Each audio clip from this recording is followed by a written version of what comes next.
जी, पहले हम शिवपाल जी से अनुरोध करते हैं कि वो मंच पर आए और यहाँ अपने भाव हमारे बीच रखें। तालियां थोड़ी और जोरदार आनी चाहिए।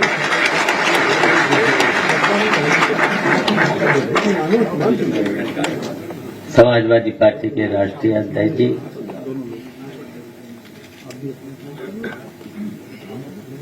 स्वामी ओमा जी, और जिनका आज यहाँ सम्मान हो रहा है, हमारे गुरु तो रहे ही हैं और गुरु के साथ साथ अभिभावक भी रहे हैं।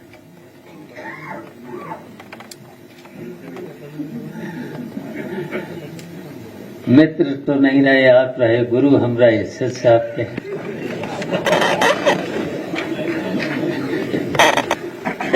तो बहुत आपके साथ रहे, बहुत लंबे पल भी रहे और जहाँ तक नेताजी भी उसी कॉलेज में पढ़े भी थे, आपने पढ़ाया भी था, फिर उनके भी गुरु रहे आप और फिर हमारे भी गुरु रहे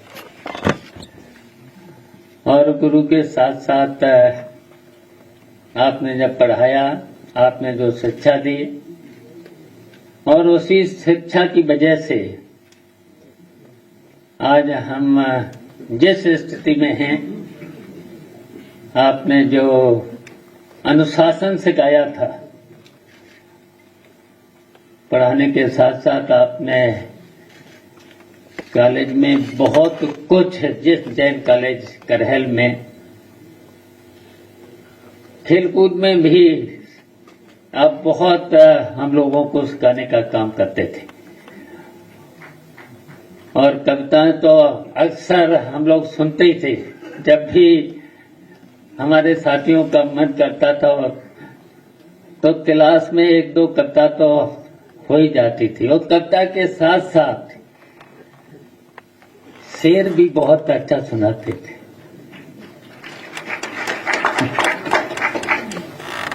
तो इस तरीके से बहुत कुछ आपके साथ सीखा है और जिस तरीके के गुरु होना चाहिए था आप रहे और उसके साथ साथ ये सही है कि आप बहुत ही बड़े कवि रहे हैं। आज भी सुनते हैं हम लोग, और जो उन्होंने समाजवादी विचारधारा को जो अपनी कविता में प्रो कर दिया है, उसकी वजह से समाजवादी पार्टी की कई बार सरकार बनी है और यहीं तक नहीं, आपने तो बहुत लंबा आपको जो अनुभव है समाज के बारे में, देश के बारे में और जनता की समस्याओं के बारे में, जो आपकी कविताओं ने समाज और देश और जनता के लिए, जो जनता की छोटी सी छोटी समस्याओं को कविता के रूप में जो आपने दिया है, तो वो जनता तक पहुंचा है। तो आज हमें बहुत खुशी है, उमा जी ने अपनी संस्था के द्वारा जो आपको सम्मान देने का काम किया है। और वैसे तो उमा जी महाराज भी बहुत ही साहित्यकार हैं, बहुत अच्छे लेख भी लिखते हैं, बोलते भी हैं, आपने सुन ही लिया है, सब कुछ सुन लिया है। और तो आपने बहुत ही हमारे गुरु, हमारे अभिभावक को जो सम्मान दिया है, तो बहुत ही हमें अच्छा लग रहा है। और इसी तरीके से आप हम लोगों को शिक्षा देते रहेंगे तो निश्चित समाजवादी पार्टी के लिए और समाजवाद के लिए हम लोग बहुत कुछ सीख करके उसे आगे बढ़ाने का काम करेंगे। धन्यवाद। आपका हार्दिक आभार माननीय शिवपाल जी। और अब हम कार्यक्रम को आगे बढ़ाएंगे और संस्था के कर्मठ सहयोगी श्री आनंद सिंह जी से अनुरोध करेंगे। जी जी, जैसे मुझे निर्देश मिलेंगे मैं वो करूंगी जी। तो मैं अब अनुरोध करूंगी संस्कृति पुरुष माननीय उदय प्रताप सिंह जी से। अच्छा जी, आनंद जी स्वयं उनका स्वागत करना चाहते हैं और समय चूंकि कम है वो बिल्कुल संक्षेप में अपना उद्बोधन देंगे। तो आनंद जी का हम मंच पर स्वागत करते हैं।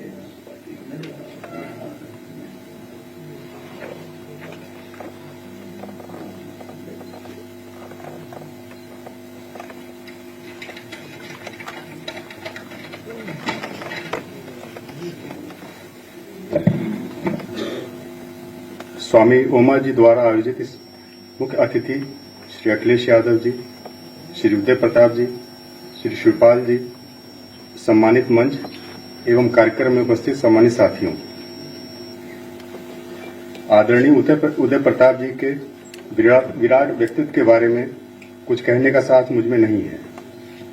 हाँ, उनके भीतर जो एक प्रेम का समुद्र लहराता है, उस प्रेम का मैं और मेरा परिवार निरंतर पात्र बना है। इसके लिए मैं गुरु जी का कृतज्ञ रहूंगा। न मेरा है न तेरा है, हिंदुस्तान सबका है, जैसे वाक्य का उद्घोष करने वाले हिंदू, उर्दू, अंग्रेजी साहित्य के विद्वान और शिक्षक एवं सामाजिक चिंतक, राजनेता, इन सब विधाओं में एक साथ और एक जैसी भूमिका निभाने वाले परम आदरणीय उदय प्रताप जी को अक द्वारा काशी से दिए जाने वाला साहित्य का प्रतिष्ठित सम्मान चिरागे दौर आज आदरणीय गुरु जी को स्वामी ओमा जी के द्वारा और हमारे देश की राजनीति के सबसे चमकदार सूर माननीय राष्ट्रीय अध्यक्ष जी और हम सबके साथी की उपस्थिति में दिया जा रहा है। मैं इस क्षण को अपने जीवन की एक अतुल्य उपलब्धि मानता हूं। मैं सम्मान के साथ आदरणीय उदय प्रताप जी को आमंत्रित करता हूं, चिरागे दौर सम्मान को ग्रहण करते हुए हमको सम्मानित करें। धन्यवाद।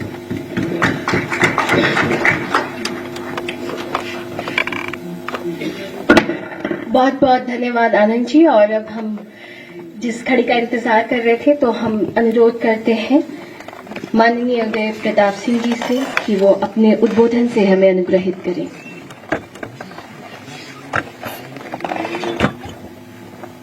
आदरणीय अध्यक्ष जी, आदरणीय शिवपाल सिंह जी, आदरणीय स्वामी उमा जी, राजेंद्र चौधरी साहब और पीछे शिवराज सिंह और बच्चे बैठे हैं और हम उपस्थित हमारे सभी भाइयों और बहनों और पत्रकार बंधुओं, ये मेरे जिंदगी का, मैं अब 93 साल का हो गया हूं, तो मेरी जिंदगी का मुझे बहुत सम्मान मिले हैं। मुझे सूरीनाम से आचार्य की डिग्री जब मिली थी, वो भी मेरे लिए एक बड़ा सम्मान का क्षण था। कई विदेशों में मिली, देश में तो मिले ही मिले, यानी कितने मिले होंगे 80-90 साल में। लेकिन आज मुझे जो गौरव अनुभव हो रहा है उसकी मैं आपसे शब्दों में व्यक्त नहीं कर सकता।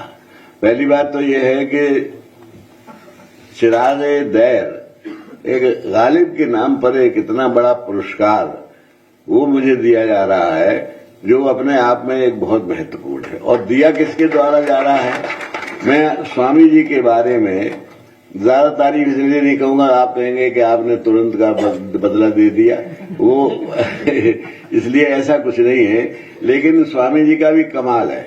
ये मैंने तो अभी कल परसों ही लिखा एक फेसबुक पे कि ये पता नहीं चलता कि ये लेखक बड़े हैं कि कवि बड़े हैं। इनकी एक किताब है, महंगी कविता, जो 25,000 रुपए की है। 25,000 रुपए की कविता पे शायद दुनिया में एक ही किताब होगी। ये इतने बड़े तो कवि हैं।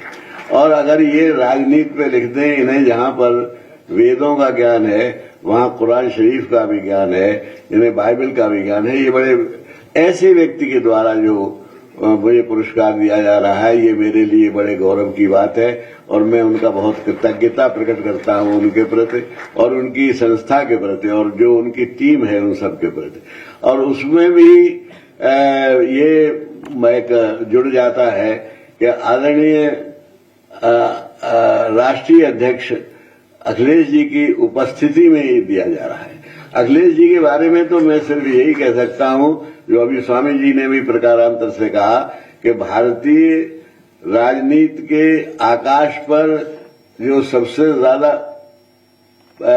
उज्जवल नक्षत्रों में से उनकी गिनती होती है और उनसे हम उम्मीद करते हैं जो जिस तरह से वो उनके अंदर जो राजनीतिक के अंदर गुण होना चाहिए कि राजनीतिक हमेशा गंभीर नहीं रहना चाहिए, कभी कभी वो उसको हल्केपन से भी, इन्होंने कभी अपशब्द किसी से नहीं कहा। आज जबकि राजनीति की भाषा गिर गई है तब अकेले 1, 2, 4 और लोग होंगे जिनको ऐसे हैं जो जिनका मैं नाम नहीं ले पा रहा, तो लेकिन ये विशेष है, वो उपस्थित है। उनकी उपस्थिति में ये हुआ। शिवपाल सिंह जी बैठे हुए हैं। मैं जब शिवपाल सिंह ने बताया कि हम लोग क्या नहीं रहे, ये शिवपाल सिंह बहुत छोटे थे तो हमारे शिष्य भी रहते थे, फिर हम साथ साथ खेले भी, साथ साथ राजनीति भी की, साथ साथ रहे भी और आज भी वही हम लोगों में अंतरंगता है। तो मैं उनकी उपस्थिति में और आप सबकी साक्ष्य में, आप सब साक्षी हैं, ये पुरस्कार मुझे मिल रहा है। इसके लिए मैं अपनी कृतज्ञता आपके प्रति प्रकट करता हूं, अखिलेश जी के प्रति प्रकट करता हूं, उमा जी के प्रति करता हूं और सभी के प्रति बहुत बहुत करता हूं। और एक बात मैं कहना चाहता हूं, जब कोई पुरस्कार किसी को दिया जाता है तो एक दायित्व बढ़ जाता है कि हमें उसके योग्य बनना पड़ेगा। मैंने अभी तक जो कविता लिखी, मैंने कभी जिंदगी में निगेटिव कविता नहीं लिखी। मैंने हमेशा ये कहा कि ये समाजवाद क्या है, समाज प्रेम का सर्वव्यापी रूप समाजवाद है। सबको प्रेम बांटो, सबको। कल भी मैंने एक वैलेंटाइन डे पर एक कविता लिखी थी, उसमें ये लिखा था कि एक किसी आदमी को प्यार करने का नाम वैलेंटाइन नहीं है, सारी दुनिया को प्यार करो तब तब हम मानेंगे कि ये वैलेंटाइन है। यही समाजवाद कहता है। तो मैं इसी का पक्षधर हूं। ज्यादा बोलने का समय इसलिए भी नहीं है कि आप लोगों को मुझे पता है कि राष्ट्रीय अध्यक्ष को सुनने की जो ललक है वो जब मुझ में इतनी है तो आप में कितनी होगी। मैं बहुत बहुत धन्यवाद देता हूं इस सम्मान के लिए आदरणीय उमा जी का और अध्यक्ष जी का, इसलिए कि उनकी वो आज उन्होंने अपने मूल्यवान समय में से, उनकी व्यस्तता मुझे पता है, तो जब हमने उनसे कहा तो उन्होंने तुरंत स्वीकार कर लिया और कहा कि ये। उसके अलावा जो हमारा ऊपर जो फिल्म जो डॉक्यूमेंट्री बनाई है शिवा सिंह ने, शिवा सिंह एक बहुत बड़े साहित्यकार की बेटी हैं और उन्होंने इतनी प्रतिभा संपन्न महिला हैं कि इन्होंने पहले मेरा एक पेंसिल से चित्र बनाया। ये इनकी पहली प्रतिभा मैंने देखी। उसके बाद इन्होंने कहा कि हम आप पर डॉक्यूमेंट्री बनाना चाहते हैं। मैंने कि डॉक्यूमेंट्री हमें पसंद नहीं है और न हम चाहते हैं, लेकिन ये नहीं मानी। उन्होंने इतनी मेहनत की कि जाने किसका साक्ष्य लिया और आपने अभी देखा। मैं उनके भी प्रति अपनी कृतज्ञता प्रकट करना चाहता हूं कि उन्होंने इतनी मेहनत से की और मैं वैसे भी मैं उनको अपनी बेटियों में ही गिनता रहा हूं। अब और आदरणीय हमारी बेटी वो हो गई हैं। इन्हीं शब्दों के साथ मैं सबके प्रति कृतज्ञता प्रकट करता हूं, अपनी बात समाप्त करता हूं। आपका बहुत बहुत आभार। अब अध्यक्ष जी कह रहे हैं कोई कविता, तो मैं सिर्फ अपनी 2 लाइनें सुनाना चाहता हूं कि जहां जाते हैं हम कोई कहानी छोड़ आते हैं, जहां जाते हैं हम कोई कहानी छोड़ आते हैं, जरा सा प्यार कुछ आंखों में पानी छोड़ाते हैं। बहुत सुंदर। और आपका ये छोटा सा उद्बोधन हम सभी को गौरवान्वित कर रहा है। संस्था आपको सम्मानित करके खुद को सम्मानित महसूस कर रही है। और अब जिस चीज का इंतजार हम सभी बहुत देर से कर रहे हैं, जैसा कि माननीय उदय प्रताप सिंह जी ने भी कहा, कि अब हम अनुरोध करते हैं माननीय सांसद जी, राष्ट्रीय अध्यक्ष समाजवादी पार्टी श्री अखिलेश यादव जी से कि वो अपना उद्बोधन हमारे बीच रखें।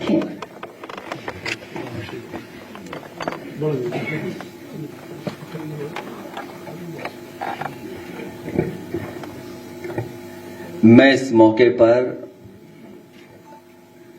सबसे पहले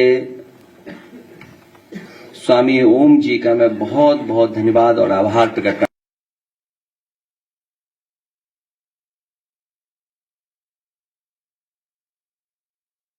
हूं। प्रताप सिंह जी उनको सम्मान देने का काम किया है। हम सभी समाजवादी लोग उनके बहुत बहुत आभारी हैं। एक बार फिर उनका बहुत बहुत धन्यवाद देना चाहता हूं। आदरणीय उदय प्रताप सिंह जी को और उनके परिचय को, उनके बारे में जानकारी हम सबको है। यहां जितने हमारे पत्रकार साथी हैं, समाजवादी साथी हैं, उन्होंने जहां पार्टी के कई कार्यक्रमों में सुनने का भी मौका मिला होगा और बहुत सारे महत्वपूर्ण जो कवि सम्मेलन हुए हैं उनमें भी सुनने का मौका मिला होगा। इधर जो समय बदला है और जो यूट्यूब सोशल मीडिया आया है उसके माध्यम से भी बहुत सारे साथियों को आदरणीय उदय प्रताप सिंह जी की बहुत पुरानी कविता, बहुत पुराने कवि सम्मेलन भी सुनने को मिले होंगे। आदरणीय उदय प्रताप सिंह जी न केवल हमारे आपके बीच के हैं बल्कि पूरे देश के, और अगर हम देखें अंतर्राष्ट्रीय स्तर पर, अगर कोई आज के समय पर सबसे बड़ा कवि दिखाई देता है तो आदरणीय उदय प्रताप सिंह जी दिखाई देते हैं। जहां आदरणीय उदय प्रताप सिंह जी नेताजी के गुरु रहे, नेताजी को सिखाया, नेताजी को आगे बढ़ाया, नेताजी के ही राजनीतिक क्षेत्र में, और जहां से नेताजी और आदरणीय उदय प्रताप सिंह जी निकले, दोनों लोग राजनीति के और समाज की ऊंचाइयों तक पहुंचे। ऐसे कम लोग होंगे जो इस तरह का संबंध, इस तरह का व्यवहार रखते रहे होंगे। सोचिए कि नेताजी जहां नेताजी के गुरु थे, वहीं नेताजी आदरणीय उदय प्रताप सिंह जी के नेता भी बने। और मुझे वो याद है, मुझे उम्मीद है उसके बाद वो आप वो कविता जरूर सुनाएंगे। एक कविता आपने मंच से सुनाई थी नेताजी के बारे में और अपने संबंधों को लेकर के, एक पेड़ को लेकर के, आज उसी की छाया भी कुछ, वो आप बाद में सुना देगा। आदरणीय उदय प्रताप सिंह जी न केवल कवि हो, देखिए अभी जब हम लोग बातचीत कर ही रहे थे, उनकी प्रतिभा है कि किस चीज को कितनी खूबसूरती से कही जाए। कवि का हुनर, कवि का टैलेंट यही है, कोई साधारण बात को भी कितना एक्स्ट्रा ऑर्डिनरी बना दें और अपनी कविता से न जाने कितनों लोगों को मोटिवेट करते हैं। जहां हम समाजवादी लोग समय समय पे उनकी कविता से इंस्पायर होते हैं। जो कविता उन्होंने कभी पढ़ी होगी और उस कविता का महत्व आज भी है उतना ही जितना उस समय रहा होगा। और मुझे याद है एक त्योहार के समय पर जब मुझे पूरे देश के नेताओं को सम्मान देना था और उनको अपनी तरफ से शुभकामनाएं देनी थी, तो उस समय मैंने बहुत सोचा कि मैं क्या शुभकामनाएं दूं और क्या उस कार्ड में लिखूं जो देश के सभी नेताओं तक बात पहुंच जाए। आदरणीय उदय प्रताप सिंह जी को याद होगा, मैं मुख्यमंत्री था जब कार्ड में सब जगह बांट रहा था, भेज रहा था। उस समय कार्ड पे मैंने वही कविता आपकी लिखी थी कि ना तेरा है ना मेरा है, हिंदुस्तान सबका है, और ये बात न समझी गई तो नुकसान सबका है। वो कविता उस समय भेजी थी और आज भी उस कविता का महत्व बनता है। तो न जाने कितनों को इंस्पायर करते हैं आप, मोटिवेट करते हैं। और जो सच्चा कवि होता है वो पॉलिटिकल और समाज को कभी न कभी दिशा देता है। वो सरकार के रुतबे से उस पर कोई प्रभाव नहीं पड़ता, सरकार का दबाव उस पर कुछ नहीं पड़ता है। सच्चा कवि वही है, और उसमें से आदरणीय उदय प्रताप सिंह जी हैं, जो सरकार हो चाहे किसी की, जो अपनी बात कहनी है इस ढंग से कहते हैं कि वो बात वहां तक पहुंच जाती है। आदरणीय उदय प्रताप जी का सम्मान आपने किया। मैं आपकी संस्था से जुड़े हुए आदरणीय ओम स्वामी जी के सभी को धन्यवाद देता हूं, जिन्होंने एक बहुत बेहतरीन डॉक्यूमेंट्री बनाई, बहुत लंबी डॉक्यूमेंट्री है। मैं अपने जो सोशल मीडिया के लोग हैं जो देखते हैं पार्टी का काम, उनसे कहेंगे कि इनकी पूरी की पूरी डॉक्यूमेंट्री हमारी पार्टी के पेज पे भी चली जाए, जिससे बहुत से लोगों को सीखने और समझने का मौका मिलता है। हमारे समाजवादी लोग जानते होंगे जितने भी गाने बने हैं, और आज जो सबसे लोकप्रिय गाने रहे हैं, जो पॉलिटिकल मैसेज देते हैं गाने से, वो आदरणीय उदय प्रताप सिंह जी के लिखे गए हैं। जब नेताजी झंडा गीत बनाना चाहते थे तो उन्होंने सबसे पहले आदरणीय उदय प्रताप सिंह जी को याद किया। जो झंडा गीत समाजवादियों का है, वो आज भी सबसे बेहतरीन गाना है। जो हमारी आइडियोलॉजी है, जो हमारे आने वाले समय के सामने चैलेंजेस हैं, वो कम समय में बताने का काम अगर कोई करता है तो आदरणीय उदय प्रताप सिंह जी का समाजवादी झंडा सॉन्ग। न केवल झंडे के लिए गाने लिखे आपने, नेताजी के बारे में लिखे, समाजवाद के बारे में लिखे। और एक बार मैंने अनुरोध किया था कि जब आप इतना कुछ लिखते हैं तो हमारी साइकिल पे भी कोई गाना लिख दीजिए।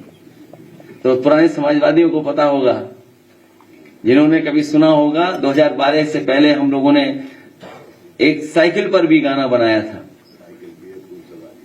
साइकिल भी है खूब सवारी, दाम दे काम दे भारी। वो गाना अगर किसी ने साइकिल पे लिखा था तो आदरणीय उदय प्रताप सिंह लिखा था। कभी कभी हम लोग भी उनसे चैलेंजिंग काम करवा लेते हैं, क्योंकि जिस समय चुनाव होने जा रहा था, देश का बड़ा चुनाव, पॉलिटिकल पार्टीज अपना कोई ना कोई गाना बनाते हैं। उस समय कांग्रेस पार्टी ने एक बहुत AR रहमान का कोई कॉपीराइट लेकर के गाना बनाया था। तो हम लोगों ने भी सोचा कोई गाना बनाया जाए। तो उस समय मैंने एक गाना चूज किया था, ग्रैमी अवार्ड विनर गाना था वो, we didn't start the fire. और उस गाने के कॉपीराइट लेकर के उस टेढ़े मेढ़े गाने को अगर धुन और समाजवादी सिद्धांत, समाजवादी कार्यक्रम से किसी ने अगर जोड़ा था तो आदरणीय उदय प्रताप सिंह जी ने वो मन से मुलायम वाला गाना आपने ही लिखा था, जो हम लोगों ने we didn't start the fire का कॉपीराइट लेकर के विजुअल का गाना लिखा था। तो एक तो प्रोग्रेसिव है, इंस्पायर करते हैं, मोटिवेट करते हैं, और जो भी चैलेंजेस हैं अगर हम लोग कभी उनसे राय मशवरा लेना चाहें तो उन चैलेंजेस को कैसे पूरा किया जाए उसके लिए भी हमारे ये मददगार बनते हैं। आदरणीय उदय प्रताप सिंह जी का स्वास्थ्य बेहतर रहे, इसी तरह हम लोगों को गाइड करते रहें। जिस तरीके से इन्होंने हमेशा पार्टी को, नेताजी को, हम लोगों को रास्ता दिखाया, उसी तरीके से हम लोगों को भी और आशीर्वाद देते रहें, यही हमारी कामना है। इन्हीं शब्दों के साथ आपने जो सम्मान प्राप्त किए हैं, बहुत सम्मान प्राप्त किए हैं, हम लोगों को कभी मौका मिलेगा तो और इससे भी बड़ा सम्मान देने का काम हम लोग करेंगे। और सम्मान इसलिए देते हैं कि बहुत सारे लोग इंस्पायर होते हैं उन चीजों से, लोगों को सीखने का मौका मिलता है, लोग प्रेरणा लेते हैं। इसलिए आपका सम्मान हम लोग जब कभी मौका मिलेगा भविष्य में करेंगे। इन्हीं शब्दों के साथ आपका मैं धन्यवाद देता हूं, क्योंकि आप लोकसभा में भी सांसद रहे मैनपुरी से, जहां से नेताजी सांसद रहे। इसलिए हमारे आप परिवार के सदस्य हैं, कभी तो हैं ही, लेकिन हमारे परिवार के सबसे बुजुर्ग सदस्य हैं आप। मैं आपका बहुत बहुत स्वागत और बहुत बहुत बधाई देता हूँ। बहुत बहुत धन्यवाद माननीय सांसद जी और राष्ट्रीय अध्यक्ष समाजवादी पार्टी। और कार्यक्रम के समापन की औपचारिकता के लिए अब हम धन्यवाद ज्ञापन के लिए, खत्म नहीं हुआ ये बिना उसके खत्म नहीं करेंगे जी। हमारे 2 सवाल अभी रुक जाओ, लास्ट में कविता सुनाई क्या? अभी सुनवा रही, लास्ट में सुनाई क्या? अभी सुना दीजिए। तो ऐसा था, एक ये और एक इंग्लिश से जो हिंदी की थी आपने उसकी, हाँ यस करेक्ट। देखिए ऐसा है कि जब अखिलेश जी जब मुख्यमंत्री थे तो इन्होंने एक पुरस्कार दिया, वो भी बहुत बड़ा पुरस्कार था, रुपयों के मामले में सबसे बड़ा पुरस्कार था। ऐसा था कि नीरज जी को दिया जाना था और नीरज जी के साथ साथ अखिलेश जी ने हमारा भी नाम लिख लिया और वो साहित्य शिरोमणि पुरस्कार है। वो पैसे के मामले में सबसे बड़ा पुरस्कार हमें जीवन में मिला है। इतना पैसा इकट्ठा हमने कभी देखा भी नहीं था। वो नीरज जी ने दिलवाया था। हाँ, नहीं, वो खैर आपने दिया और उन्होंने दिलवाया। वो मैं कह रहा हूँ कि ये तो मिले, लेकिन आज के पुरस्कार की दूसरी चीज है। ये वो बात जो कविता थी वो भी यश भारती पुरस्कार जब नेताजी ने अपने हाथ से हमें दिया, और जैसे आपने अभी कहा वैसे ही कहा कि कुछ कविता सुना दो, तो उस वक्त फौरन मेरे मुंह से निकल गया कि क्या वक्त है आज उसके ही साए में खड़ा हूं जिस पेड़ से कल मैंने कहा था मैं बड़ा हूं। तो वो मैं उनका टीचर रहा तो मैं बड़ा था उस समय, फिर वो हमारे नेता हुए तब वो बड़े हो गए। तो इस तरह से ये बदलता रहता है और ये जमाना। और एक बात और ये है कि झंडा गीत में नेताजी ने मुझे बताया कि ये बातें पिरो देना चाहिए। तो जो बातें उनने विरोधी जो बताई वो मैंने सब उसका वर्सिफिकेशन कर दिया और वो ऐसी हिट हुआ झंडा गीत, और आज भी चल रहा है। तो मेरे कहने का मतलब है कि कविता जो है वो प्रेरणा, हम कवि जो है वो जनता ही से प्रेरणा लेता है, कहीं और से ज्ञान लेता है और कविता कर देता है। उसमें मेरा श्रेय उतना ही है जितना आप सबका है। बहुत बहुत धन्यवाद।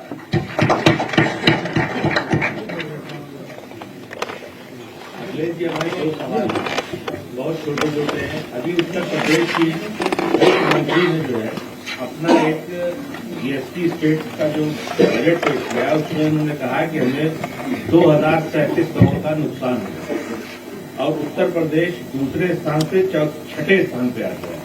और उन्होंने जो है कहा कि इन्वेस्टर इन्वेस्ट नहीं कर रहा है, हम क्या करें इसके लिए। एक सवाल। दूसरा ये कि आपके नेताजी और कल्याण सिंह जी जो है इससे पहले साहित्यकारों को सम्मान देते रहे हैं, समान सम्मान देते रहे हैं। आपने भी सिलसिला ये रखा है और इस सिलसिले में साहित्यकारों को पुरस्कार भी दिए, तमाम चीजें की, और इस संबंध में भी काफी आप आगे रहे हैं, चाहे पॉलिटिक्स में रहे हो चाहे साहित्यकारों को सम्मान देने की बात रही हो। तो इस पर आप मेरे पत्रकार साथी, हाँ, बहुत जल्दी बजट आने वाला है और बहुत सारी बातें उसमें साफ हो जाएंगी। ये बात हम लोग लगातार कहते रहे हैं कि जो भारतीय जनता पार्टी ने इन्वेस्टमेंट मीट की थी, इन्वेस्टमेंट मीट के बाद जो एमओयू साइन हुए, एमओयू साइन के बाद कोई भी इंडस्ट्रियल पॉलिसी ऐसी नहीं बनाई उन्होंने जिससे कि यहां पर इन्वेस्टमेंट होता। और उसका परिणाम यह है कि अगर आप वेबसाइट पे भी जाना चाहोगे सरकार की तो आपको कोई भी इंफॉर्मेशन उसकी नहीं मिलेगी। जब आपने कोई इंडस्ट्रियल पॉलिसी नहीं बनाई, बजट में कोई चीजें शामिल नहीं की, तो इसका मतलब आप खुद स्वीकार कर रहे हैं कि इन्वेस्टमेंट आपका नहीं आया। और ये भारतीय जनता पार्टी के लोग तो वो लोग हैं जो लगातार आंकड़ों में भी झूठ बोलते हैं। कुंभ में जो हमारी जानकारी है अभी तक 60 करोड़ लोग स्नान कर चुके होंगे, लेकिन सरकार बता नहीं रही है। सरकार जानबूझ करके आंकड़े इसलिए कम बता रही है कि कल को एडमिनिस्ट्रेटिव या मैनेजमेंट की कोई स्टडी करना चाहेगा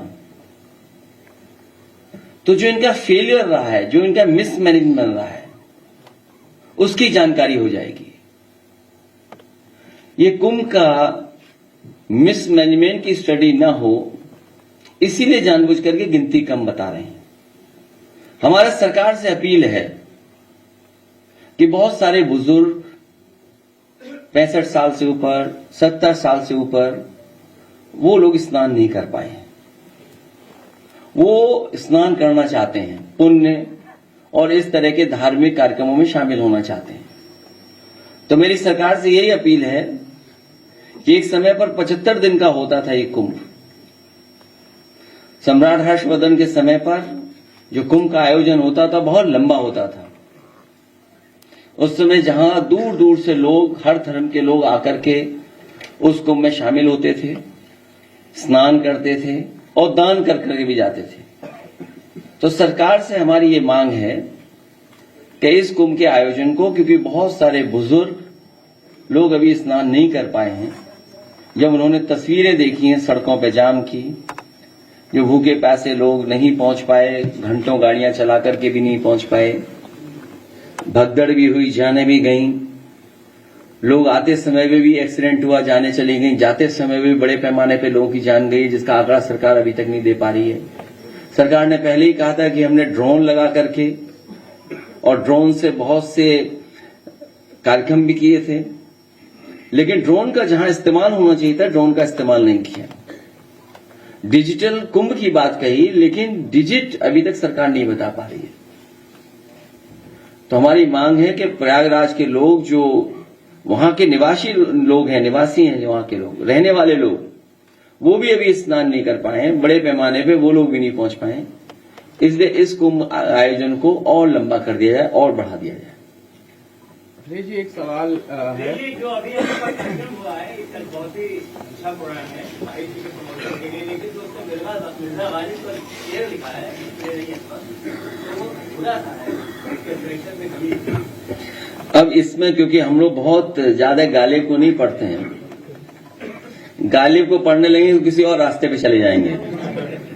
एक सवाल है अखिलेश जी, मुझे या मेरे साथी जो सवाल पूछ रहे हैं, नहीं ठीक है, कोई बात नहीं, अपना ठीक कर देना। देखिए, कल रात से ही मुझे जानकारी मिली कि आपके सोशल मीडिया जो नहीं चला रहा है आजकल, उससे काम छीन लिया था उसी समय जब मैं खुद गया था। उसके बाद उसे नई जिम्मेदारी दी गई थी। नई जिम्मेदारी ये दी गई कि वो राष्ट्रीय अध्यक्ष बनाए गए व्यापार सभा के, मनीष जगन अग्रवाल, और पार्टी की तरफ से जो नाकामी है सरकार की और जो व्यापारियों के सामने संकट और परेशानी है, उसको उजागर करें। तो अगर उनका पेज आप देखोगे तो वो व्यापारियों को लेकर के ही अपनी बात रख रहे हैं कि कहां व्यापारियों के साथ ये सरकार भेदभाव कर रही है, कहां व्यापारियों को ये बुला रहे हैं इन्वेस्टमेंट के लिए और उनका कोई सम्मान नहीं हो रहा है। जीएसटी को लेकर के व्यापारी चिंतित है। जब तक वो जीएसटी को समझ पाता है व्यापारी, तब तक सरकार उस जीएसटी को लेने का तरीका बदल देती है, और जीएसटी की वजह से और सरकार की मुनाफाखोरी की वजह से और सरकार के जो इलेक्टोरल बॉन्ड की वजह से हमें और आपको महंगाई का सामना करना पड़ रहा है। अगर आप तीनों चीजों का हिसाब किताब लगाएंगे, जीएसटी जिस तरीके से लागू हो रही है, दूसरा जो उनकी मुनाफाखोरी पॉलिसी है, तीसरा इलेक्टोरल बॉन्ड, इन तीनों चीजों का अगर आप हिसाब किताब लगाओगे तो आप पाएंगे इसी की वजह से महंगाई बढ़ रही है। इन सवालों को लगातार राष्ट्रीय अध्यक्ष व्यापार सभा के उठा रहे थे, लेकिन पता नहीं सरकार को क्या परेशानी है हमारे समाजवादी मीडिया सेल से, और ये पहली बार नहीं हुआ है। पिछली बार ही हुआ था जब हम लोगों को जाना पड़ा था पुलिस भवन में। ये बीजेपी के लोग पूरी पुलिस को बीजेपी का बना दिया है। मैं तो पुलिस से कहूंगा कि तुम वर्दी छोड़ो, वर्दी छोड़ो। समाजवादियों की जो कभी कभी टोपी के बारे में बुला भरा कहते थे, बीजेपी के लोग भी टोपी पहनने लगे हैं, तो वो टोपी लगा करके आप थाने में बैठिए। कमिश्नर वाली प्रणाली का सबसे बड़ा फेलियर आपने अगर कहीं देखा है तो प्रयागराज में देखा है। क्या ये देश और दुनिया में जो बदनामी हुई उत्तर प्रदेश की, क्या भूल सकता है कोई? दुनिया का रिकॉर्ड बनाया है 300 किलोमीटर का जाम। उत्तर प्रदेश और मध्य प्रदेश के मुख्यमंत्री लगे थे जाम खुलवाने के लिए। लोग दर्शन करने गए, श्रद्धालु जो पहुंचे मंदिरों में जान चली गई, धक्का मुक्की, कितनी परेशानी हुई है महिलाओं को, बच्चों को जो गए साथ। कहीं वॉशरूम नहीं थे, कहीं पीने की जगह नहीं थी, कहीं खाने पीने का इंतजाम नहीं था। ये वो लोग हैं जो कह रहे हैं कि हम विकसित भारत का सपना देख रहे हैं। इस आयोजन ने इनके विकसित भारत की और जो इंफ्रास्ट्रक्चर तैयार कर रहे थे उसकी पोल खोल दी है, और जो पोल खोलने से डर रहे हैं वही मीडिया सेल पे अटैक कर रहे हैं। और जिस समय पुलिस भवन में हम लोग गए थे एक बहुत सीनियर वरिष्ठ अधिकारी से, क्योंकि वरिष्ठ अधिकारी लगातार सरकार से संपर्क में था, समझौता यह किया था कि भारतीय जनता पार्टी के लोग, भारतीय जनता पार्टी की troll team, Bharatiya Janata party के जो मीडिया सेल देखते हैं, जो फाइनेंशियली उनको सपोर्ट पहुंचाते हैं, लाखों रुपया उनको मिलता है प्रति महीना, वो गलत भाषा या किसी की छवि नहीं बिगाड़ेंगे। वो अपने में सुधार लाएंगे तो समाजवादी पार्टी के लोग भी अपने अंदर सुधार लाएंगे। बीजेपी के लोग अगर गलत शब्द इस्तेमाल करेंगे तो समाजवादी पार्टी के लोग भी उसी तरह का जवाब उनको देंगे। और समझौता यह हुआ था कि बीजेपी का एक भी आदमी सोशल मीडिया पर व्यवहार खराब नहीं करेगा, और अगर हम सूचना देंगे तो उस पर एफआईआर दर्ज होगी। हम लोगों ने जितनी भी एफआईआर लिखाई हैं, एक पर भी इस सरकार ने कोई कार्रवाई नहीं की है। मैं फिर दोहराता हूं कि समाजवादी पार्टी ने जो जो शिकायतें की हैं, एक पे भी कार्रवाई भारतीय जनता पार्टी ने नहीं की है। और भारतीय जनता पार्टी के पेड लोग लगातार समाजवादी पार्टी के लोग नेताओं के बारे में व्यवहार खराब करते हैं, भाषा का गलत इस्तेमाल करते हैं। ये सरकार आवाज दबाना चाहती है। हमारे पत्रकार साथी भी जानते होंगे कि उनको कितनी डांट पड़ती है।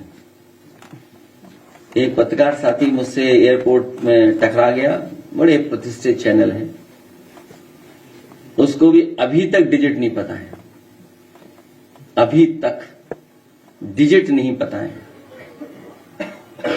मैंने कह दिया कि सरकार खुद ही डॉक्टर बन जाती है, खुद ही ट्रैफिक के वो बन जाते हैं, सरकार खुद ही जिम्मेदारी ले लेती सब बातों की, सरकार के मुखिया। सुना है उसको बहुत डांट पड़ी। आप मुझसे बेहतर जानते होंगे कि आपकी परेशानी क्या है, क्योंकि सब चैनल कैपिटलिस्ट लोगों के हाथ में चले गए। कोरोना कोविड के टाइम्स के बाद से आपका वेतन नहीं बढ़ा है, ये परेशानी हम लोग जानते हैं आपकी। अगर आप भी सच दिखाओगे तो आपको भी बहुत परेशानी तकलीफ का सामना करना पड़ेगा। और एक हमारा चैनल साथी लगातार जो सरकार को पता नहीं क्या है, अगर विपक्ष ये जानकारी दे रहा है, ये हमारा पॉजिटिव एटीट्यूड है कि आपके मिसमैनेजमेंट की बात हम बता रहे हैं, अगर हम उनको जानकारी दें उसमें भी परेशानी है उनको। अगर बताएं कि ये कमी रह गई है तो परेशानी है। आपने कहा था 100 करोड़ लोगों का हमारे पास इंतजाम है, वो सब रिकॉर्डेड है। आज के समय पर कोई भी चीज आप छिपा नहीं सकते हैं। आपने कहा वो रिकॉर्डेड थी। सोचिए 100 करोड़ का आपने इंतजाम किया हो और आप पे कुछ करोड़ संभाले नहीं गए, कितनी बड़ी घटना हो गई। आज भी सूची नहीं है, आज भी नाम नहीं है, जो लोग खोए हैं उनकी भी जानकारी नहीं है। चैनल्स में दबाव बनाया जा रहा है कि खबर नहीं चलाएंगे, आप न्यूज नहीं चलाएंगे। ऐसी खोया पाया केंद्र नहीं मिल रहा है लोगों को। सोचिए आप, संत गुरु संत जितने महापुरुष लोग आए थे, ये हमारे धरती के देव हैं जो आए थे कुंभ में, उनसे रौनक बढ़ती है, शोभा बढ़ती है कुंभ की। उनके प्रति क्या व्यवहार है अगर सच बोल दिया किसी ने तो। और जितनी गंदगी, जितना कुछ मिसमैनेजमेंट देखा, शायद ऐसा कुंभ में कभी नहीं हुआ। ये भारतीय जनता पार्टी ये प्रयास कर रही है कि कुंभ भी यही लेकर के आए, कुंभ का आयोजन भी यही कर रहे हैं। पहले कभी कुंभ भी नहीं होता था, सोचिए आप। और 144 साल वाली बात, कोई भी जो साइंटिफिक चीजों को समझता होगा, एस्ट्रोनॉमी की जिसके पास जानकारी होगी, कभी स्वीकार नहीं कर सकता है। वो भी फर्जी कहानी थी इनकी। आज के समय पर तो आप झूठ बोल रहे हैं, आप आज के समय पर धोखा दे रहे हैं। आप अपनी इमेज चमकाने के लिए सोचिए आप। इमेज चमकाने के लिए। दुनिया में वो भी घटना हुई एक साइंटिस्ट के साथ, अगर जान चली गई, किसी धार्मिक संस्था ने जान ले ली, सजा सुना दी, जब उस धार्मिक स्थान को यह पता लगा कि ये साइंटिस्ट सही था, 400 साल बाद माफी मांगी थी। क्या ये सरकार माफी मांगेगी इस बात को लेकर के? क्योंकि हर कुंभ 144 साल बाद होता है।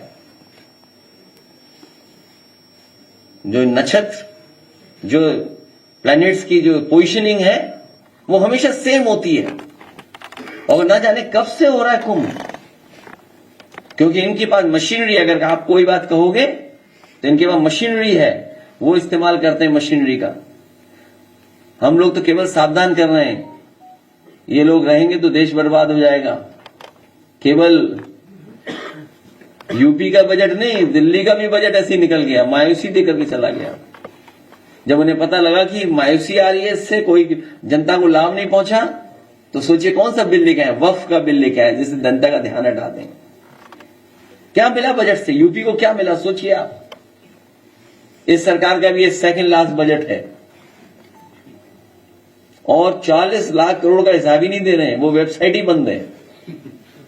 40 लाख करोड़ के जो एमओयू कोई देखना चाहे तो वेबसाइट ही बंद है उसकी, कि इन्वेस्टमेंट क्या क्या आया है। हमारे मुख्यमंत्री जी को अधिकारी बेवकूफ बना रहे हैं, उसके लिए बहुत बहुत बधाई उनको। एक सवाल है कि जिस महाकुंभ की चर्चा हो रही है, आज के दौर में भी महाकुंभ का आयोजन हुआ है, अब कहाँ का कोई चर्चा हो रहा है, क्या आने के लिए जेल से पार्टी क्या पसंद है? देखिए, आदरणीय आजम खान साहब के साथ और जो कुंभ की बात आपने की है, उस समय जावेद उस्मानी चीफ सेक्रेटरी थे, अहमद हसन साहब हमारे मंत्री थे स्वास्थ्य विभाग के, आदरणीय आजम खान साहब नगर विकास मंत्री थे, और सरकार समाजवादियों की थी। मैं तीनों और उस समय के जितने भी अधिकारी काम करे उन सबको धन्यवाद देता हूं मैं। और जब अधिकारियों को पोस्ट करने की बात आई तो अधिकारियों को मैंने खुद बुलाया था, और मैंने कहा कि आप संकोच मत करना साधु संतों का सम्मान करने में। साधु संत जो बात कहें उनका स्वीकार करना, और किसी भी तरह अगर आशीर्वाद भी लेना पड़े तो आप लोग आशीर्वाद लेना, उनको सम्मान देना। और उसका परिणाम ये हुआ कि पूरे कुंभ में कहीं किसी साधु संत की कोई शिकायत नहीं रही। जहां आजम खान साहब ने काम किया, वहीं अहमद हसन साहब, कोई साधु संत ऐसा नहीं बचा जिससे व्यक्तिगत न मिल रहे हों। और मैंने उनसे कहा था कि आप जो साधु संत उसमें कहें उनकी बात तुम खुद स्वीकार कर लेना। और मेला अधिकारी को मैंने कहा कि जो ये कहेंगे वो आपको काम करना पड़ेगा। उसका परिणाम है कि कुंभ में कहीं शिकायत नहीं हुई। और जावेद उस्मानी का जो एक्सपीरियंस था, मैनेजमेंट था, जो टाइम लाइन और टाइम उन्होंने बाउंड की चीजों को, उसका परिणाम हुआ कि सब चीजें समय से हो गई। इनके तो पुल नहीं बने समय से, कभी पुल ये बंद, कभी पुल वो बंद, कभी सब पुल बंद। ये तो मैनेजमेंट था इनका।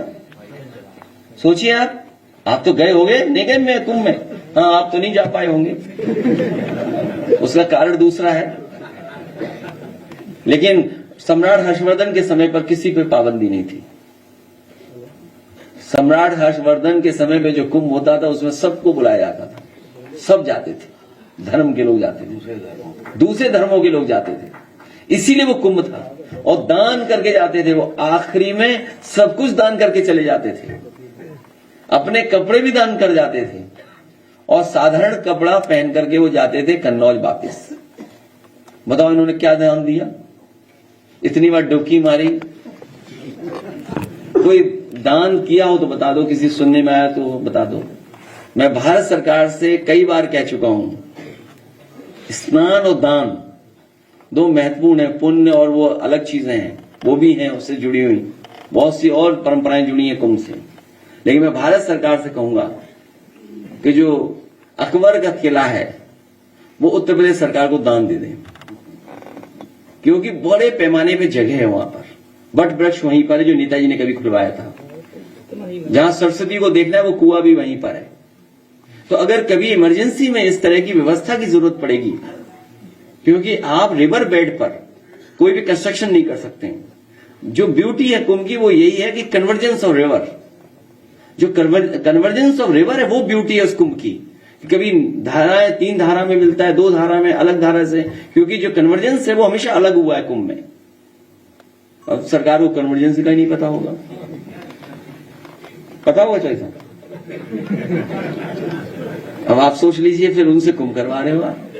इसलिए सरकार को दान देना चाहिए अकबर का किला, और इस समय भी अगर फौज का सहयोग लिया जाता तो व्यवस्था इतनी गड़बड़ नहीं होती। पूरी फौज वहां पर है, पूरा एरिया है वहां पर अकबर किले का। अगर इमरजेंसी में गरीबों को वहां बैठा देते, रुका देते रात भर, तो बहुत सारी मस्जिदों में बहुत सारे मुसलमान भाइयों को मैं धन्यवाद देता हूं कि उन्होंने अपने घर में रुकाया, खाना खिलाया और उनका पूरा इंतजाम किया। आप प्रयागराज में पता कर लीजिए। एक चीज कुंभ में हमने भी सीखी इस बार, वो आपको भी सीखना चाहिए, कपड़े पहन करके स्नान करना। मैं आपका बहुत बहुत धन्यवाद देता हूं। एक आखिरी सवाल। अब नहीं, अब खत्म हो गई बात। अच्छा ठीक।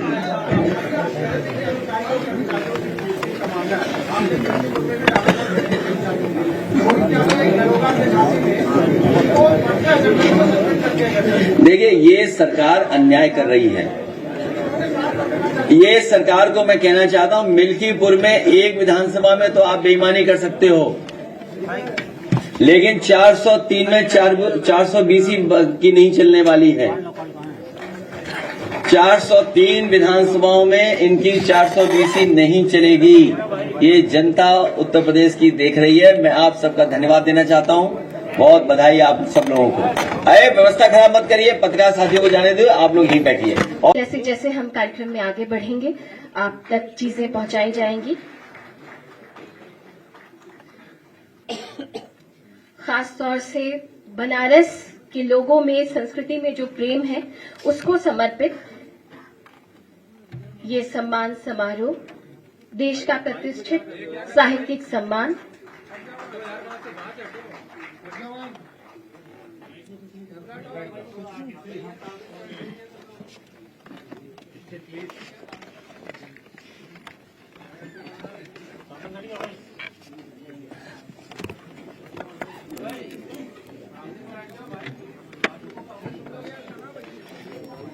जी। और जिस तरह से दीप प्रज्वलन हमारी परंपरा रही है, वैसे ही भारतीय परंपरा है अतिथि देवो भव। तो हम अभी सारे सम्मानित अतिथियों का स्वागत अपने हृदय से करते हैं। इसके लिए हम अनुरोध करते हैं अमित श्रीवास्तव जी से कि वो मंच पर आए और रुद्राक्ष की माला से हमारे सम्मानित अतिथियों का स्वागत करें। अखिलेश यादव जी का, उदय प्रताप सिंह जी का। आपके बाद हम माल्यार्पण के लिए आकिब भारत जी को मंच पर आमंत्रित करना चाहेंगे। आकिब भारत जी को हम मंच पर आमंत्रित करना चाहेंगे माल्यार्पण के लिए। और उसके बाद पुष्प गुच्छ के लिए शिवा सिंह जी से हम अनुरोध करते हैं कि शिवा सिंह जी मंच पर आ जाएं और पुष्प गुच्छ देकर हमारे अतिथियों का स्वागत करें मुस्कुराते हुए फूलों से। और साथ ही साहित्य हमारे जीवन को, विचारों को समृद्ध करता है, तो इसके लिए हम डॉक्टर अर्चना दीक्षित जी से अनुरोध करते हैं कि पुस्तक देकर सम्मानित अतिथियों का स्वागत करें। डॉक्टर अर्चना दीक्षित जी। और आपके बाद हम साकिब भारत जी को मंच पर आमंत्रित करना चाहेंगे। साकिब भारत जी को अंग वस्त्र भेंट करने के लिए, भेंट स्वरूप अंग वस्त्र देने के लिए हम साकिब भारत जी को मंच पर आमंत्रित करना चाहेंगे। और इसके बाद, ताकि ये दिन, ये पल यादगार रहे, स्मृति चिन्ह के लिए हम नजमी सुल्तान जी, जो संस्था के सचिव हैं, उनका स्वागत करते हैं मंच पर, उन्हें आमंत्रित करते हैं। अक्ष संस्था के सचिव नजमी सुल्तान जी का। साथ ही हम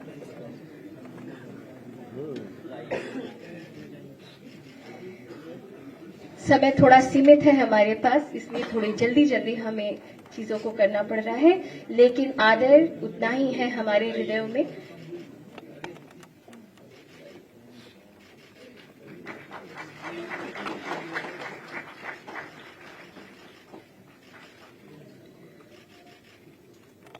और हम साथ ही अनुरोध करते हैं स्वामी ओमादक जी से कि वो मुकुट पहनाकर माननीय अखिलेश यादव जी का सम्मान करें, स्वागत करें मुकुट के साथ।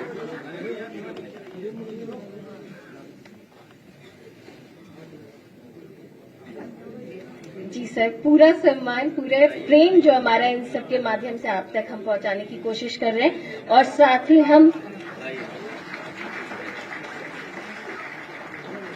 स्वामी जी से साथ ही अनुरोध करते हैं कि चांदी का फोटो फ्रेम देकर भी वो माननीय उदय प्रताप सिंह जी, सांस्कृतिक पुरुष, उनका सम्मान करें। ये मात्र औपचारिकताएं नहीं बल्कि हमारे हृदय में इन सभी के प्रति आदर और प्रेम भाव है। इन सब के माध्यम से हम पहुंचाते हुए तालियों का साथ अगर आप सभी का मिल जाए। शुक्रिया।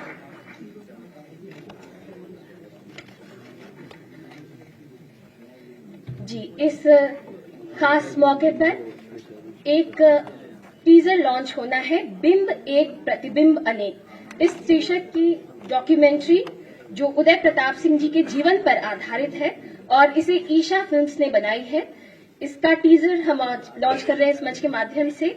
इस डॉक्यूमेंट्री फिल्म की निर्माता श्रीमती शिवा सिंह जी है, जो हिंदी भाषा में शॉर्ट फिल्म्स का निर्माण करती हैं। आप हिंदी के प्रसिद्ध साहित्यकार पद्मश्री गिरिराज किशोर जी की पुत्री हैं और अपने पिता की लिखी कहानी पर हाल ही में आपने फिल्म बनाई है। तो हम इस टीजर का लॉन्च इस मंच के माध्यम से आप सभी के बीच कर रहे हैं। पुरानी कश्ती को पार लेकर फकत हमारा हुनर गया है। पुरानी कश्ती को पार लेकर फकत हमारा हुनर गया है। नए वही कहीं न समझे, नदी का पानी उतर गया है। सोच गालिब की है लेकिन घराना मीर का है। उदय प्रताप का किरदार एक फकीर का है। उदय प्रताप सिंह की पहचान को एक जन कवि, एक साहित्यकार, एक समाज सेवक, एक विचारक और एक शिक्षक जैसे कई उपनाम दिए जाते रहे हैं। आदरणीय उदय प्रताप सिंह जी कवि, साहित्यकार और राजनेता के साथ साथ नेताजी के गुरु रहे हैं। सामाजिक सद्भाव और समाजवाद पर उनके विचार हम सबको प्रेरणा देते हैं। वे हम सबके मार्गदर्शक हैं। अपनी बेबाक कविताओं के लिए सुप्रसिद्ध हैं। सांप्रदायिक सद्भाव पर उनका यह शेर श्रोता बार बार सुनना पसंद करते हैं। न तेरा है न मेरा है, ये हिंदुस्तान सबका है। नहीं समझी गई ये बात तो नुकसान सबका है। उनके बारे में बहुत सी बातें हैं और हम लोगों का तो सौभाग्य इसलिए भी है, नेताजी के भी वो गुरु रहे और हमारे भी गुरु रहे, पढ़ाया है हम लोगों ने। आज भी उदय प्रताप जी उसी तरीके से हमें उसी तरीके से स्नेह आज भी करते हैं। उदय प्रताप सिंह ने श्री मुलायम सिंह यादव के साथ मिलकर समाजवादी पार्टी की स्थापना से लेकर पार्टी के उदय तक की राह में अविस्मरणीय भूमिका निभाई। मुस्लिम हिंदू की एकता के लिए एक बहुत बड़े ये प्रहरी थे उसके। मैं समझता हूँ कि इनके जैसा आदमी अब नहीं मालूम है दुनिया में पैदा होगा कि नहीं होगा। आदरणीय उदय प्रताप सिंह जी के नाम पर हापुड़ जनपद में एक विशाल लाइब्रेरी सरस्वती मेडिकल कॉलेज में स्थित है।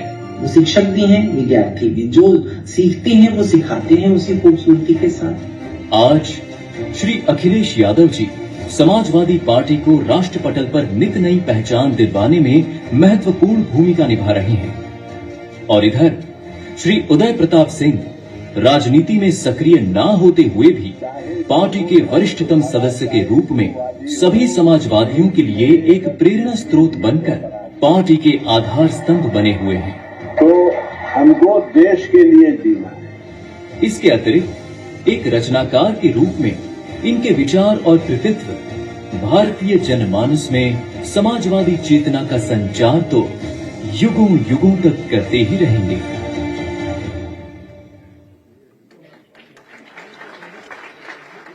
जी बिल्कुल, प्रेम व्यक्तिगत है, ईश्वरीय है और सामाजिक है। सामाजिक प्रेम की अनुभूति में डूबा है भारतीय समाजवाद और इसी भारतीय समाजवादी दर्शन की जीवित प्रतिमा का नाम है आदरणीय उदय प्रताप सिंह जी, जिनका आज इस मंच पर सम्मान किया जाना है अक्ष संस्था के द्वारा। तो अब हम इस कार्यक्रम के मुख्य उद्बोधन के लिए इस संस्था के संस्थापक परम आदरणीय स्वामी ओमा द अक्ष जी को यहाँ मंच पर पोडियम पर आमंत्रित करना चाहेंगे और चाहेंगे कि उनका उद्बोधन आप सभी तक पहुंचे। आप अंतर्राष्ट्रीय स्तर पर अध्यात्म की जोत जलाए हुए हैं। लता मंगेशकर जी, मंगेशकर परिवार और कई जानी मानी हस्तियां आपको अपना गुरु मानती हैं। स्वागत है आपका। प्रणाम आप सभी को। इस मंच पर उपस्थित मेरे ही नहीं, आपके ही नहीं, बल्कि इस देश में और इस देश के बाहर जहां भी हिंदी, उर्दू और अंग्रेजी की भाषाएं समझी जाती हैं, उन सब के लिए परम आदरणीय श्री उदय प्रताप सिंह जी को, मंच पर उपस्थित शिवपाल जी जो कि एक लंबे समय से आप लोगों के साथ हैं, समाजवाद का परचम उठाए हुए चल रहे हैं, उन्हें भी मैं प्रणाम करता हूं। राजेंद्र चौधरी जी एक लंबे समय तक इस संस्थान, इस विचारधारा की सेवा से जुड़े हैं, आपको भी मैं प्रणाम करता हूं। और मैं प्रणाम करता हूं मंच पर उपस्थित आज के हमारे मुख्य अतिथि और आप सबके नेता और इस देश के भविष्य और बेहद जिसे हम कह सकते हैं क्रांति से भरे हुए, लेकिन उसके साथ साथ एक बौद्धिकता और एक समझ और एक शालीनता जो धीरे धीरे राजनीति से अब पूरी तरह से खत्म हो रही है, उसका भी प्रतिनिधित्व कर रहे हैं कि भारतीय राजनीति में बहुत कम लोग हैं जिन्हें हम स्कॉलर कह सकते हैं, जेंटलमैन कह सकते हैं, स्टेट्समैन कह सकते हैं, ऐसे माननीय श्री अखिलेश यादव जी का। मैं आज ये कार्यक्रम चिरागे दर, ये हम लोग कई वर्षों से लगातार देते आए हैं, जिसमें देश के बहुत ख्याति लब्ध लोगों को हमने ये सम्मान किया है बनारस से। यूं तो हमेशा ये बनारस में ही कार्यक्रम होता रहा है, लेकिन चूंकि मौसम थोड़ा प्रतिकूल था उदय जी के, इसलिए इस कार्यक्रम को लखनऊ में रखा गया और मैं बहुत शुक्रगुजार हूं माननीय अखिलेश यादव जी का कि उन्होंने ये सारी व्यवस्था अपने प्रिय आदरणीय श्री उदय प्रताप सिंह जी के लिए की है। और आप सबको भी मैं धन्यवाद करता हूं कि आप लोग इसमें उपस्थित हुए हैं। मिर्जा गालिब एक बहुत बड़े शायर हुए, आप सभी जानते हैं। पूछते हैं वो कि गालिब कौन है, कोई बतलाए कि हम बतलाएं क्या।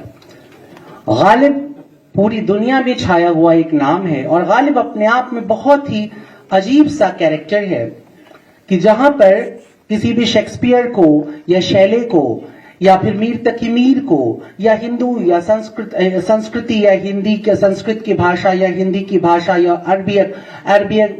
अरबिक में या पर्शियन में जितने भी बड़े शायर हुए हैं, कवि हुए हैं, इनको हजारों शेर और दोहे लिखने पड़े हैं अपनी एस्टैब्लिशमेंट के लिए। उसके उलट गालिब मात्र कुछ 1,500 शेरों से इस दुनिया में 200 सालों से ज्यादा वक्त बिता चुके हैं और इस दुनिया में शायरी का सिरमौर बने हुए हैं।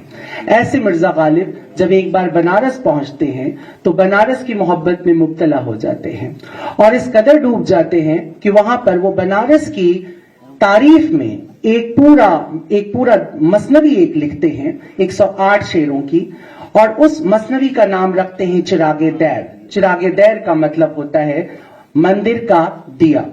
और इस पूरी मसनवी में बहुत कुछ है जो बनारस के बारे में कहा है, मिर्जा गालिब ने पढ़ने जैसा कहा है। लेकिन एक बात जो कमाल की कही है उन्होंने ये कहा है कि ये तमाम कायनात मोहब्बत का मंदिर है और बनारस उस मंदिर का जलता हुआ चिराग है। इसलिए हमने बनारस से ये सोचा, आज आपको पता है अपने मिर्जा गालिब की आज पुण्यतिथि है, और हमने ये सोचा कि ये एक अवार्ड चिरागे दर के नाम से हम उन साहित्यकारों और उन कलाकारों को हर वर्ष दें जिन्होंने अपने कृतित्व से पूरी दुनिया में प्रेम का प्रचार प्रसार किया है। उदय प्रताप जी उसी श्रेणी में आते हैं जिस श्रेणी में लता मंगेशकर भी आ रही हैं, मोहम्मद रफी भी आ रहे हैं और शायद मिर्जा गालिब भी आ रहे हैं, उसी श्रेणी में आते हैं। ये बहुत, और एक बात और मैं कहूंगा इसके बाद जो आपको समझनी होगी कि उन सबसे ज्यादा मुश्किल रास्तों से भी चल करके आ रहे हैं, क्योंकि उन सभी मैं महानता का कोई महानता की तुलना नहीं कर रहा हूं, लेकिन उन सब ने केवल अपने अपने क्षेत्रों में काम किया और ऐसे क्षेत्र में रह करके साहित्य और कला की सेवा की जो वस्तुतः साहित्य और कला के लिए ही बना था। गालिब को बहादुर शाह जफर जैसा एक बादशाह मिला जो खुद शायर था और उस दौर में लुटती हुई और ढहते हुए हिंदुस्तान के अंदर केवल शायरी ही एक सहारा थी जो कोई उम्मीद की किरण दिखाती थी। ऐसे में किसी का गालिब हो जाना, मीर हो जाना, मोमिन हो जाना, दाग हो जाना सरल था। लेकिन उदय प्रताप सिंह जिस दौर में आए उस दौर में बहुत झंझावात थी, बौद्धिक, वैचारिक, सामाजिक, हर तरह की। और सबसे बड़ी बात कि वो किसी दरबार के कवि नहीं बने, कोई राज कवि नहीं बने, वो जनता के कवि बने। जनता का कवि बनकर के जनता के बीच में जाना और अपनी आवाज को शासन तक पहुंचाना, सत्ता तक पहुंचाना एक बहुत दुरूह काम है। राजनीति में रहना और साहित्य को बचा के रख ले जाना ये बहुत ही मुश्किल होता है। मगर उदय प्रताप जी का कमाल ये है कि वो कवि भी पूरे हैं, राजनीति में भी पूरे हैं, एक मनुष्य के तौर भी पूरे हैं। उन्होंने कहीं भी अपने जीवन में अधूरापन नहीं छोड़ा है। ये कमाल की बात है। मैं उदय जी की 2 लाइनें जरूर अभी पहले पढ़ना चाहूंगा, आप समझें कि उदय प्रताप सिंह किस व्यक्तित्व का नाम है और वो किस तरह से समय और अपने आसपास के परिवेश से जुड़े रहते हैं। कौन बुरा है, कौन भला है, तुम तय करने वाले कौन? कौन बुरा है, कौन भला है, तुम तय करने वाले कौन? देश को किसने अधिक छला है, तुम तय करने वाले कौन? हम क्या खाएं, हम क्या पहने, किसको पूजें, किस विधि से, ये अपने मन का मसला है, तुम तय करने वाले कौन? ये इस तरह की आवाज में दहाड़ करके उदय प्रताप सिंह लगातार विगत मुझे लगता है 80 वर्षों से, 80 के आसपास, क्योंकि 14 साल से आपने शायरी शुरू कर दी थी, तो 80 वर्षों से आप इस देश को जगा रहे हैं, इस दुनिया को जगाने की कोशिश कर रहे हैं। आपका प्रभाव नेताजी मुलायम सिंह यादव पर भी पड़ा और उन्होंने इस देश में जिस तरह से समाजवाद की व्याख्या की और जिस तरह से समाजवाद की स्थापना करने की कोशिश की, हमेशा कोशिश मैं इसलिए कह रहा हूं क्योंकि अभी ये देश पूरी तरह से समाजवादी विचारधारा से जुड़ा नहीं है, इसलिए मैं इसका इस्तेमाल कोशिश के तौर पे कर रहा हूं। लेकिन जिस तरह की पुरजोर कोशिश की वो सराहनीय है और उसके पीछे कहीं ना कहीं उदय जी का पूरा योगदान रहा है। वो आपस में बहुत अच्छे मित्र भी रहे हैं और गुरु शिष्य का रिश्ता भी रहा है। शेष तो वह अपनी बातों में बताते ही रहे हैं उनके बारे में। उदय जी के ऊपर एक गहरा प्रभाव है। उदय जी आपको पता है एक बड़े परिवार से आते हैं, अंग्रेजी में शिक्षा लेते हैं, उर्दू भी पढ़ते हैं, तुलसीदास के ऊपर भी रिसर्च करते हैं और गालिब के ऊपर भी रिसर्च करते हैं। बहुत कम हिंदुस्तान में ऐसे साहित्यकार होंगे जो एक ही समय में तुलसी को भी रिसर्च कर रहे हैं, उनको भी जानते हो और गालिब को भी जानते हो, और उतनी ही त्वरा के साथ वो वर्ड्सवर्थ को भी जानते हैं और शेक्सपियर को भी जानते हैं। तो इतने सारे साहित्य को वो समझते हैं, उसके ऊपर बोल सकते हैं, उसके ऊपर लिख सकते हैं। बोला है और लिखा है, दोनों काम किया है। ऐसे अद्भुत व्यक्तित्व हैं वो। शुरुआत में साम्यवाद से आप प्रभावित हुए, लेकिन बाद में इन्हें साम्यवाद जचा नहीं, कुछ कुछ वैसे ही जैसे कि लोहिया जी को भी शुरुआत में साम्यवाद का प्रभाव पड़ा, कांग्रेस का प्रभाव पड़ा, गांधी का प्रभाव पड़ा, और बाद में उन्होंने समझा कि जो यूरोपीय समाजवाद है, जो वेस्टर्न सोशलिज्म है, वो भारत में ठीक से अप्लाई नहीं होता है। भारत का समाजवाद कुछ और होगा। तो मैं इस बात जरूर कहना चाहूंगा कि जिस समाजवादी पार्टी से आप जुड़े हैं, ये विशुद्ध भारतीय समाजवाद की बात करता है। ये उस समाजवाद की बात नहीं करता है जिसका पश्चिमी देशों में नाम लिया जाता रहा है और जिसके लिए कई तरह के उसके विरुद्ध बातें होती हैं भारत के अंदर, और सही मायनों में भारत के कैरेक्टर को पूरी तरह से मैच नहीं करता है। लेकिन लोहिया जी का जो साम्यवाद है और समाजवाद है, उस समाजवाद में करुणा प्राथमिकता में है, जो हमारी वैदिक संस्कृति से निकल करके आती है। अगर आप ऋग्वेद में झांकते हैं तो वहां पर भी सबको साथ लेकर के चलने की और सबको समान हिस्सेदारी की बात कही गई है। अगर आप बुद्ध के पास आते हैं तो वह भी यही कहते हैं कि सभी साथ में रहें, साथ में मिले और सब साथ में चल करके एक दूसरे की करुणा के साथ सेवा करते हुए इस विश्व में जीवित रहें। अगर आप महावीर के पास जाते हैं तो आपको यही संवाद सुनाई देता है। अगर आप नानक के पास जाते हैं तो वो भी यही कहते हैं कि सभी एक साथ रहें और एक साथ ही जिएं। ये जो साथ रहने की भाव है, ये पूरे भारत की पूरी प्राच्य परंपरा में बहती है। ऐसा नहीं है कि सिर्फ आज कही जा रही है। लेकिन हाँ, इसमें कुछ नई बातें हैं जिसे आजाद भारत के अंदर कहा गया, जो लोहिया जी के द्वारा कहा गया, उदय प्रताप जी के द्वारा कहा गया, मुलायम सिंह जी के द्वारा कहा गया, और आज यही बात अखिलेश यादव जी द्वारा भी दोहराया जा रहा है कि ये बराबरी की बात है। यहाँ सबको बराबरी का अधिकार होना चाहिए, सबके बराबरी के कर्तव्य होने चाहिए, सुख में और दुख में एक दूसरे का सहयोग करना, ये समाजवाद की मूलभूत भावना होती है। और इस भावना को उदय प्रताप सिंह ने अपने जीवन में बहुत ही अच्छी तरह से जिया है। उदय जी के व्यक्तित्व की मैं बात इसलिए कर रहा हूं कि मैं बहुत वर्षों से उदय जी को जानता हूं। सरकार में जब आपकी सरकार बनी हुई थी उस समय भी मैं इनको देखता था और आज भी देखता हूं।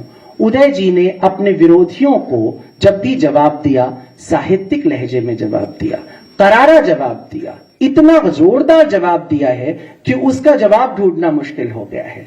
लेकिन मजाल क्या कि उदय जी कभी भी अपने अदब से जरा सा भी नीचे उतर जाएं, वो बेअदब नहीं हुए। उदय जी की दूसरी विशिष्टता ये भी आप सबको जाननी चाहिए और अपने अंदर उतारनी चाहिए कि उदय जी ने हमेशा विषय का चिंतन किया है, व्यक्ति का नहीं। ओछी राजनीति व्यक्तियों पर बात करती है, व्यक्ति का समर्थन करती है, व्यक्ति का विरोध करती है। जो सामान्य दर्जे की राजनीति होती है वो व्यवस्था के साथ होती है, या तो व्यवस्था के समर्थन में होती है या व्यवस्था के विरोध में होती है। लेकिन जो श्रेष्ठ राजनीति होती है वो अपने सिद्धांत के समर्थन में होती है और दूसरे सिद्धांत के विरुद्ध होती है। उदय जी ने यही किया, वो समाजवादी रहे और उन्होंने जीवन भर समाजवादी सिद्धांत का प्रचार किया, प्रसार किया, और जो कुछ उन्हें असामाजिक लगा, उन्हें जो कुछ लगा समाजवाद के बाहर जा रहा है, उन्होंने उसके विरुद्ध बोला है। तो ऐसा व्यक्तित्व जो कि एक नेता के तौर पर इतना सैद्धांतिक और इतना परिपक्व रहा है, उसी व्यक्तित्व की खासियत ये भी है कि वो इस तरह की गजलें भी कह लेता है कि मुझको नाहक न सता जिंदगी, मेरी गलती हो कुछ तो बता जिंदगी, दिल ने जैसा कहा वैसा मैंने किया, इसमें मेरी कहाँ है खता जिंदगी, छू के मरघट की सीमा निकलता ना हो, ऐसा देखा ना सुना रास्ता जिंदगी। इस तरह के शेर कहने वाले उदय प्रताप सिंह, चांदनी जैसी कविता कहने वाले उदय प्रताप सिंह अपने आप में एक अद्भुत व्यक्तित्व है। आप सब, चूंकि आज समय की कुछ मर्यादाएं हैं और समय की सीमा है, अन्यथा बहुत सारी बातें उदय प्रताप जी के ऊपर पीएचडी करने जैसा पूरा है। आप सब जो इस दल से भी जुड़े हुए हैं, मैं उन सब से जरूर आग्रह करूंगा कि अगर आप समाजवादी राजनीति में आ रहे हैं तो उदय प्रताप सिंह जी की जो रचनाएं हैं उनको पढ़ें, उनकी जीवन शैली को देखें, उनको समझें, और साथ साथ केवल इसलिए मत जुड़िए किसी भी दल से कि आपको सत्ता में आना है और कल आपको उसका आनंद उठाना है। इसलिए जुड़िए क्योंकि आपको देश में समाजवाद लाना है, उसके सिद्धांत का प्रचार करना है, लोगों को बराबरी पे लाना है और हिंदुस्तान को हिंदुस्तान बनाना है। धन्यवाद।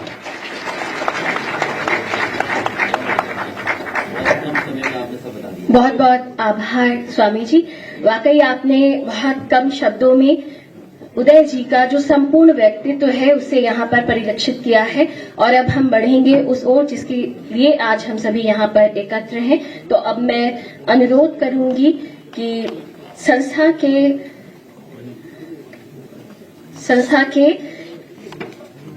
सदस्य श्री साकिब भारत और हितेश जी मंच पर आ जाए। उदय प्रताप सिंह जी के सम्मान हेतु जो हम माननीय सांसद अखिलेश जी से अनुरोध करेंगे कि वो अपने कर कमलों द्वारा संस्कृति पुरुष श्री उदय प्रताप सिंह जी का सम्मान करें। साहित्य और राजनीति दोनों ही क्षेत्रों में आपने प्रेम प्रसार के लिए लगभग एक शताब्दी से तक का समय आपने दिया है और इस वर्ष आदरणीय उदय जी को बनारस की मोहब्बत में डूबे मिर्जा गालिब की याद में दिए जाने वाले सम्मान चरागे दैर अर्पित करता है। आप हिंदी और उर्दू के कवि के रूप में गत 70 वर्षों से देश व विदेश में सम्मिलित होते रहे हैं। आप राजनीति में भी उतने ही सक्रिय रहे हैं जितना साहित्यिक क्षेत्र में। आप 9वीं और 10वीं लोकसभा के सदस्य रहे हैं, राज्यसभा के सदस्य रह चुके हैं। आपको स्वयं माननीय नेताजी स्वर्गीय मुलायम सिंह यादव जी ने अपना गुरु माना था। आप सदस्य रह चुके हैं राष्ट्रीय पिछड़ा वर्ग आयोग के। आपको उत्तर प्रदेश के यश भारती सम्मान के साथ साथ ब्रज गरिमा सम्मान, डॉक्टर शिव मंगल सिंह सुमन सम्मान, साहित्य शिरोमणि उत्तर प्रदेश गुरु चंद्रिका प्रसाद सम्मान प्राप्त हो चुका है और साथ ही आज इस मंच से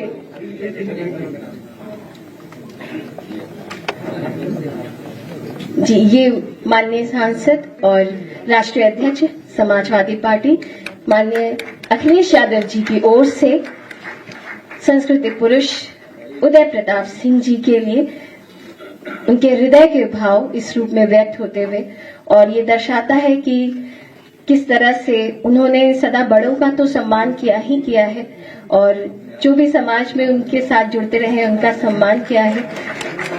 समाज के हर वर्ग के हितैषी रहे। बहुत बहुत आभार आपका।